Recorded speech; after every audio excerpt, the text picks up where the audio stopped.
Hey YouTube, Mark Coffman here, and today I am going to be getting a few things off my chest. Don't worry, everything is good, nothing is wrong, so just sit back, relax.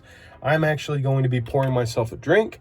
It is almost Friday, but I'm actually not going to work tomorrow, so this is essentially my Friday. So I am going to be drinking the Ardbeg, the Ultimate Islay Single Malt Scotch Whiskey, 10 years old. And I have to say, this stuff is like drinking a cigar. I know that may not seem appealing to some, but to me, I really love to have a cigar when I can. And this has a ultra strong, super smoky flavor and aroma. So for me, I am really excited to not try this, but have some of this. But it's very light. You can see that it has a very light color. So it's not very dark. I don't think they've really added anything into it like coloring. But it is seriously like having a cigar in whiskey form. Okay, so I am going to put this probably up here, and I'll put the bottle over here. And first off, I have a few watches out. I want to talk watches for a couple minutes, and just to keep myself on track, I am going to time that. So I am a watchmaker by trade.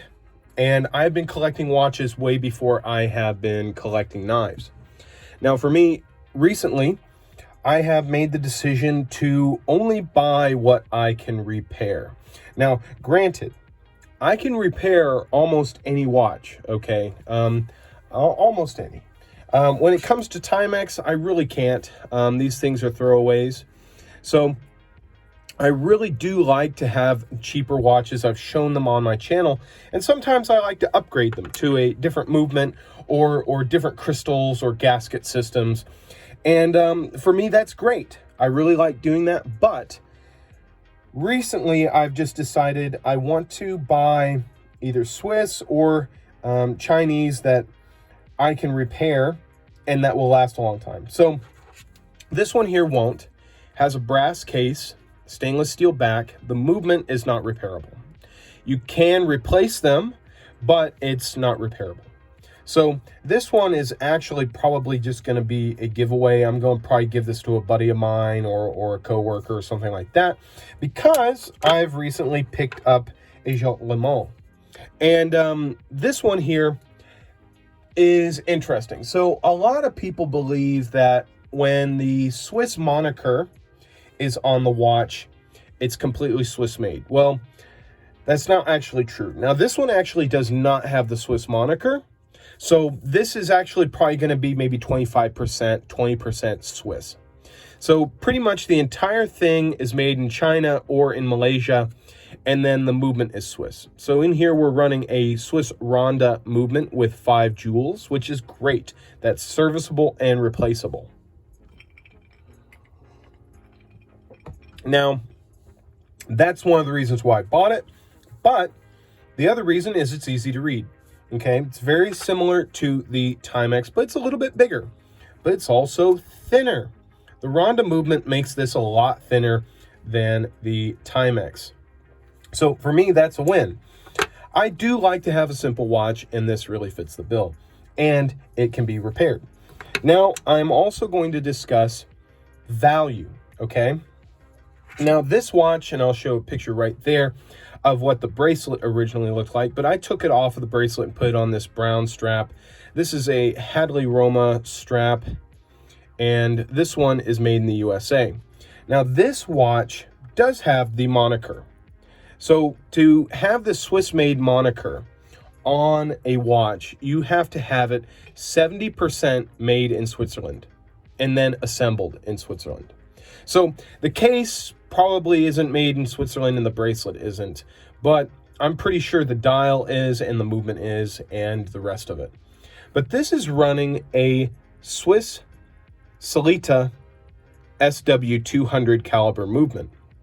Now, this is what is so incredible about this watch, is this is the B Swiss line, and this is produced by the company Butcherer, which is a jeweler slash watch brand. They've been around a long time and they make higher end watches, but this is about a $1,200 watch. I actually can find these for about $200 on eBay. But I found this one from a seller brand new in its box for $115. And I sent him an offer for $75 and he accepted it. Now, this is why this is so special. These movements retail for about $299 to $250. So essentially, I have a parts watch if I ever need parts, which I probably won't do that to this. This is too pretty. But you have an incredible value here, and you have a metal movement ring holding the watch movement in place. I don't think you're going to be able to see that, but you can see there a little bit of reflectivity in the case there, and that is a metal movement ring. So a great value here. Now, I paid $75 for that, and this one here, I paid $30. You can regularly find these for about $200, but I didn't want to pay that, so I paid $30. Now, this strap, I'm probably going to take off. It's not really the best quality. I don't like the shininess of it, but I like the dial. Now, the other reason why I have the Oris out here is this watch retailed for, I think it was like $2,300, $2,000. When I bought it, my parents bought it for me, but I paid for it and then they paid me because I had saved my money and they wanted to pay for it as my graduation gift from high school. But this is about a $2,000 watch. We paid $1,200 brand new, and this is running a Solita SW200 caliber movement. So you can see that this movement is actually in a lot of watches. Now, one of the new watches I'm wearing is an Invicta Pro Diver. Invicta gets a lot of hate, but I have to say this one is rather special. I have satin finished the band. It used to be two-tone, polished middle, and then satin finishes on the edges. I made it more brushed to look more like a Rolex Submariner. But this one actually has an SW200 in it as well, but it has a plastic movement ring. I actually regulated this, so I'm just going to show a picture of what the movement ring looked like, and that was a little disappointing. I might pay somebody or a machinist to make me a metal movement ring, but till now it'll suffice. Now, I paid $175 for this. Regularly, you can get these for about $250, $300, but $170 for a watch like this is not bad. Now, it does not have the Swiss moniker, so it actually clarifies on the back what to expect. It just says Swiss movement on the back there. Swiss movement. So I'm assuming everything else is made in China. So that's okay. So I wanted to just discuss really quick, because I have gone over my time limit on that. Value, okay, when it comes to watches. You should know what you're looking for, and even though this isn't really a name brand, you're getting a quality watch that will last you a long time, and you're not paying a lot of money. Now, on to knives, okay? So, I have been going through a little bit of a change in my EDC and in my approach into collecting. At this point,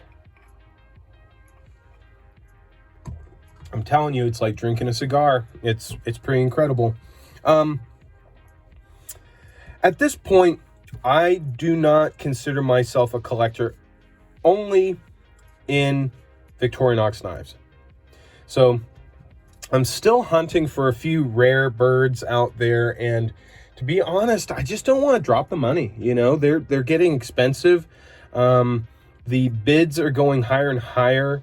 A lot of people aren't wanting to let go of their Swiss Army knives. And so for me, I'm just like, you know what? I'll just wait and keep the ones I've got. And these are literally the ones that I carry. Okay. I have 1, 2, 3, 4, 5, 6, 7. Okay. And so what I have here is the Super Tinker. So you got the scissors and then the Phillips. Okay. I've got a Super Tinker. And a recent addition is another Hiker. This one actually lives in the garage. Since I sold my Fieldmaster to max level EDC, I have decided to just get a hiker for the garage because I really don't need the scissors. And I really like having the Phillips, but having that thin size is great. I use the saw more in the garage than anything else. This one lives with my gardening gloves, and I carry this when I am out in the backyard or in the front yard pruning the roses or cutting out weeds in the garden. So this thing has been put to work and it's been doing a great job, and it's super, super slicey. And I can totally understand why they put such a long handle. It makes it really easy to hold with gloves, and then you have a nice controlled small blade there. So for me, I have really started concentrating on knives that I'm actually going to use. Okay, knives I'm actually going to use and watches I'm actually going to use and service myself.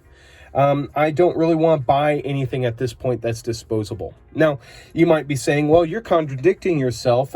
You have a K-bar dozier here. You've got a few cheap Swiss Army knives. And, well, the K-bar is a little bit of a story because I've already shown this off in one video, but in that video, it had a sharpening choil I added. I actually sold that knife because I don't really like the blade shape. I wanted the more spear point or clip point bladed model that's a little bit smaller, and so I bought this one. Well, actually the picture was wrong, and I ended up getting the same one that I had before. So I'm just going to keep this one, and this is basically, and forgive my French, my shitter watch, okay? Not watch, knife. So this here is going to be just used and taken wherever I might think I lose it or break it, okay? And I think this is a good choice. Now, it is made in Taiwan. I'm really trying to cut out a lot of Chinese stuff. I don't really want to carry any of that. And now we're getting into the main point of my EDC now. This is my main point when it comes to my knives, okay?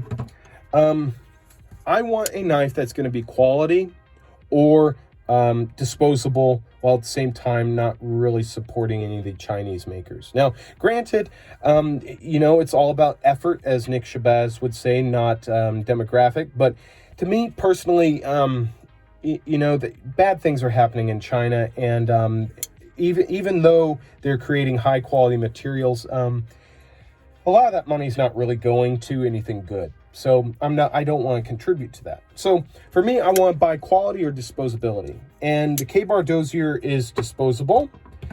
And I don't expect this to do anything more than be disposable. It's not a safe clean.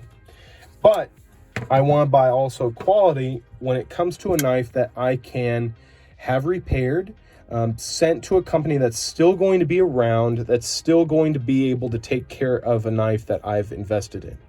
Now, recently I sold my Greg Medford Slim Praetorian, and that was mainly because the ergonomics weren't that great and the lock bar was just really uncomfortable to disengage. Like, it was seriously uncomfortable. So what I ended up doing is I ended up buying, with that money, another Chris Reeve large Sebenza. Now, my whole idea on that is now I can kind of justify working this one a little harder because I have a backup, and if anything happens to this one while it's out on repair, I have another one that I can carry. That's kind of my mentality with that. And I was actually looking at a small Nkosi with the brown micarta scales, but for me, I haven't been carrying this all that much. I don't carry it all that much, and for me not to carry it means I might even sell it or just keep it because it's something different, but it's just something I don't carry as much. But if I'm not carrying it, as I throw it all over the place, as much, I'm not going to buy another one, you know? Lately, this one here has not left my pocket for almost a week and a half. And the action kind of reflects that. I mean, the action on this is perfect. It is just dialed in so well. I mean, it is just, it's the perfect knife for me. I don't think I would go back and saying I wouldn't get the Nkosi and just get the small Sebenza. I like where I went with all these. And for me, I went from small Nkosi to large Sebenza to small Sebenza, and then second small Sebenza, and now another large Sebenza. So for me, I'm really wanting to buy stuff that is going to be around in 20 years, okay? Now, Benchmade may discontinue the 940. I don't see them doing that. But this one here has just been tested, tried and true. I used this to clean out some pipes recently, and this thinner blade and this robust point here really was able to get into those pipes. I was using sticks, other metal pipes, and I just really needed a sharp blade. And this really was able to get in the PVC there and just clean it out and get it all cleaned. So for me, that was great to have in a pinch. And I will probably be only buying probably Kershaw and Benchmade and Chris Reeve at this point when it comes to my modern stuff. So getting into why, let's think about this really quick. As an example, and I'm not bashing who sent me this, but let's say this petrified fish. This is about 60, I think maybe $65, $50 knife, running D2 steel. And really quick, let's look at that lockup. Stupid early, but you may get one that's not as early. You may get one that has horrible lock stick. This one's very easy to disengage. The lock bar here is very light. And if I really tried, let's say I was working with it, I can actually, get the fat of my finger in there and I can feel that moving, okay? When it comes to the Chris Reeve, no. That's not going anywhere. That's not going anywhere.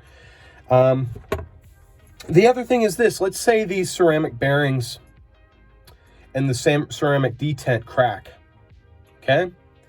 Let's say that cracks or something. What are you going to do? Throw the knife away? Well, I mean, you invested, what, 50 bucks, 60 bucks into this? But let's say you want to get new bearings for that. You're either going to have to try and find some skiff bearings that fit, or you're going to try and find something aftermarket, or you're just going to have to buy another knife. Because I don't think you can justify the shipping and then how much Petrified Fish is going to charge you for bearings, and then shipping back. I mean, you've got the knife back in your hands with the money you're going to spend. I mean, you're probably going to be spending over 50 bucks with shipping and everything.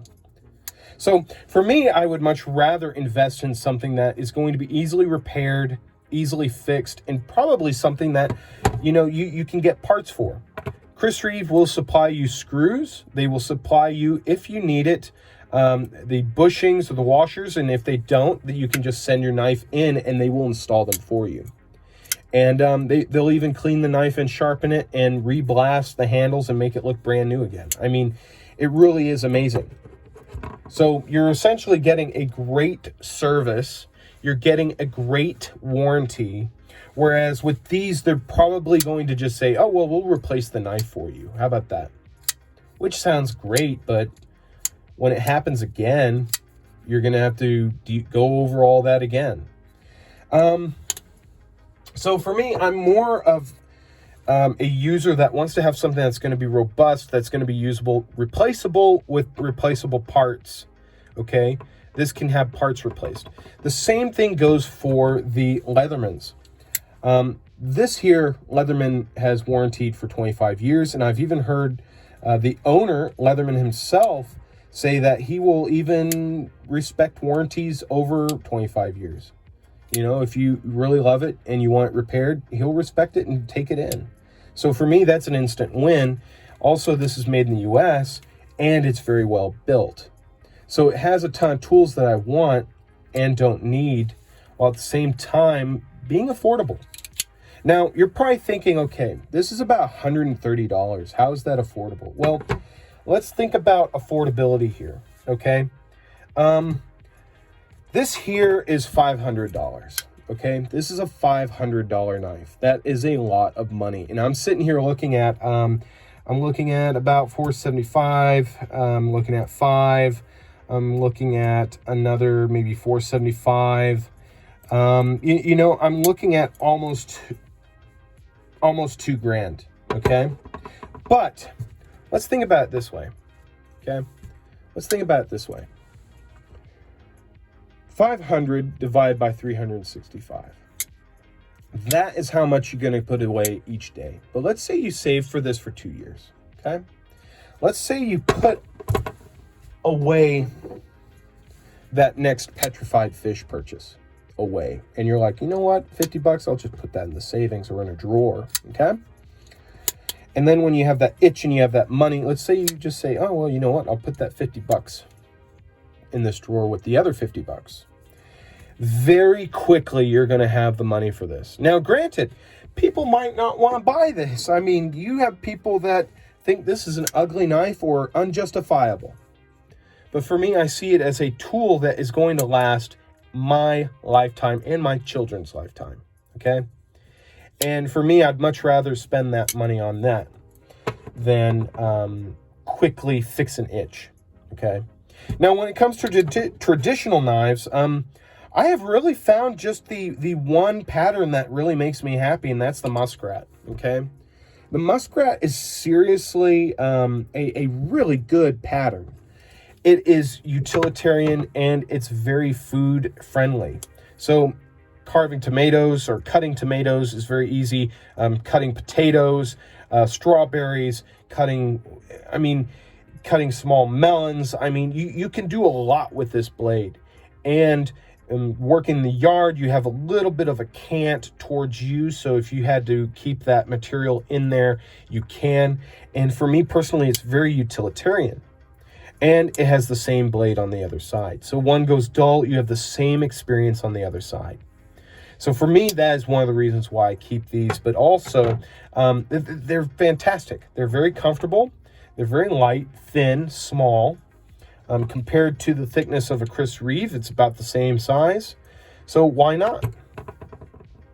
So when it comes to Leatherman, I have figured that I really like the rebar and the surge. Those are really the only two.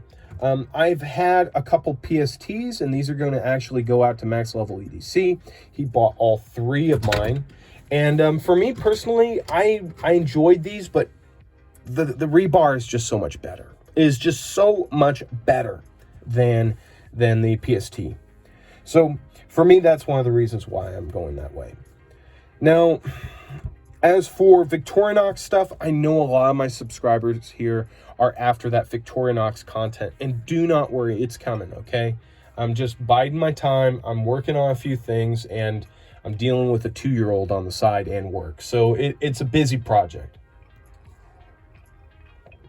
So for me, that is kind of where I'm going with my collection. This is essentially my collection here of what I use. Knives that I actually use and carry. Everything else that is put away is either a family heirloom or a collectible. Like, I'm not selling it. It's a collectible, or it's a Wenger knife that I've just figured it's too nice that I'm not going to sell it. So I thought you guys would enjoy this video, just hearing my thoughts. I'm seeing just where I'm going here. And I don't want you guys to think I'm not going to be reviewing other stuff. It's just I'm not going to be buying that other stuff, okay? I'm going to probably have people send it to me through the BPEX pass-around group. If I like it, maybe I'll buy it. But honestly, I'd much rather just put away $200 and get something nicer. Now, that brings me to another point. I actually have no more Spydercos, and there's a reason for that. For what you are paying when it comes to Spyderco, you don't get a good enough return. For what you are paying for a Spyderco, you are not getting a good enough return. Unless if it's a Taichung model. And for me, I'd much rather just save another $75 and get a Chris Reeve or a Medford or even save up for a Hinderer, okay? Rather than buy a Spyderco. Now, I really do like Spyderco as a company, but when it comes to their models, I've just had hit and miss. I've sold them, and I've never really kept one in the collection. So that's kind of where I'm at with the Spydercos. I like them, but honestly, I think Benchmade and Chris Reeve and Kershaw are just better. I just think they're a lot better, and that extends over to ZT as well. So I thought you guys would enjoy this. I'm sorry this was so long-winded. If you did, and if you actually made it to the end, let me know. Let me know your thoughts on where I'm going here. And if I'm going crazy, let me know. I mean, we are in a great country where we can speak freely, and I want to hear your thoughts. So speak your minds down below. Let me know what you think. Till the next one, I'll talk to you guys later.